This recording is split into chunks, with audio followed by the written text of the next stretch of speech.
রসুল সালাম, ইয়া হাবিব সালাম,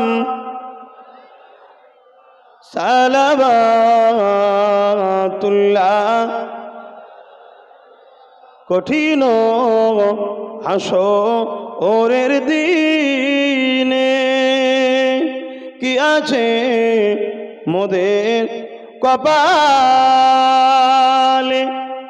গুনাহগার উম্মাত তো আপনার লইবেন সঙ্গে মাহশরে।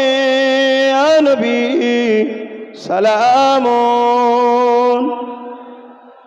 ইয়া রাসূল সালাম, ইয়া হাবিব সালাম, সালাবাতুল্লাহ। দোয়া হবে, সকলে গায়ে গায়ে বসেন, এখনই দোয়া হবে।